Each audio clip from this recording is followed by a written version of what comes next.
now invite Mr. Wheatley to share his viewpoint. Mr. Wheatley, you have the floor. Mr. Chairman, Executive Secretary, Honorable Ministers, members of the Diplomatic Corps, senior UN officials, heads of regional and international organizations, distinguished delegates and participants, a pleasant good morning.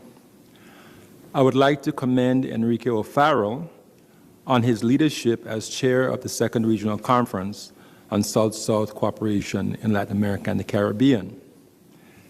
It is a great honor for me to sit on the Leadership Bureau and work alongside him in my capacity as a vice chair of the Regional Conference, where I provide a Caribbean point of view in our deliberations. There are just a few points I wish to highlight from the Caribbean perspective on South-South cooperation. The first is that South-South cooperation is not just important to the Caribbean because of its potential for development cooperation. It is also important from a strategic perspective. The Caribbean is very small in geographic and economic terms. We are often not at the top table of global affairs, where decisions are made that affect our interests. The sub-region remains highly vulnerable with respect to climate change, sustainable development, marine biodiversity, international trade, and international finance, among other things. However, our ability to influence these issues and global affairs is considerably strengthened when we act in concert with the Global South. Here in the Western Hemisphere, Latin America is the Caribbean's major Global South partner. We share many common challenges with Latin America, which is also a part of the Greater Caribbean, where several states in the Americas are bound to the Caribbean Sea and share a common marine heritage with the people of the islands and coastal states of the sub-region. For the Caribbean to optimize South-South cooperation with Latin America, we must enhance our readiness to engage. Longer term, we must overcome the language barrier. This is a fundamental step. We must improve the ability of our people to communicate in Spanish, Portuguese, and French. We cannot simply assume everyone else will speak in English. People-to-people contact, business-to-business contact, and government-to-government contact requires a certain level of fluency in these respective languages for meaningful communication. An area for immediate cooperation is the establishment of more language immersion programs with our Latin American neighbors. In terms of the Caribbean's cooperation with Latin America at the multilateral level, we must improve our own preparation for engagement and strengthen our participation in international fora. This is particularly important in the ICLAC context. Too often we arrive at intergovernmental meetings without having met prior to ventilate issues and coordinate our positions so that we are better prepared to engage with our Latin American counterparts. In this regard, we need to make more effective use of the Caribbean Development and Cooperation Committee. It is not sufficient to attend the CDCC biennial meeting, then the monitoring committee meeting the year after, and then just repeat the cycle. This is just going through the motions or meeting for meeting's sake. We can use the CDCC as a vehicle to prepare for critical meetings of ICLAC so that we make the most of our participation and engagement with our Latin American partners. The next ICLAC intergovernmental meeting of critical importance is the 9th meeting of the Forum of the Countries of Latin America and the Caribbean on Sustainable Development that will take place in Santiago, Chile in April next year.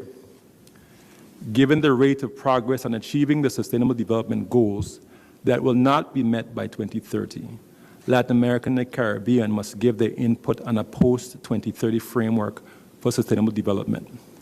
Ahead of the forum, the Caribbean requires its own preparatory meeting to coordinate our positions. Such a preparatory meeting can be done virtually. And this should be our approach for other ICLAC meetings. There's also an issue of participation that must be addressed. Caribbean attendance has been lacking at regional multilateral fora.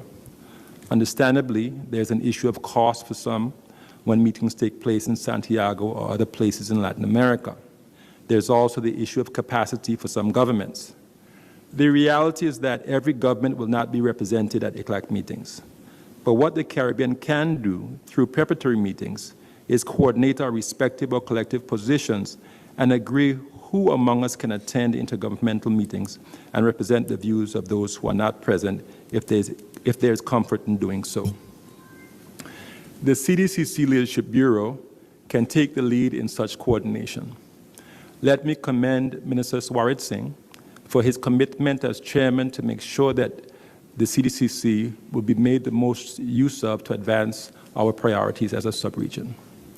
Importantly, the Caribbean's involvement in South-South cooperation with Latin America also requires engagement, coordination, and preparation outside of ICLAC.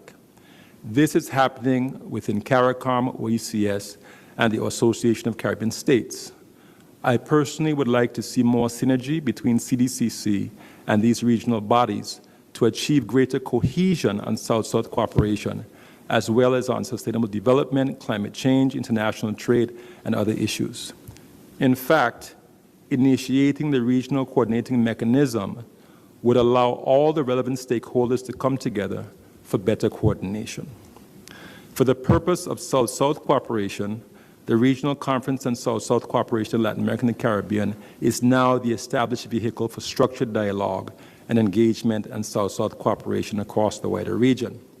The Caribbean must engage meaningfully in the work of the Regional Conference to help shape the regional agenda for South-South cooperation that should also reflect the needs and priorities of the subregion.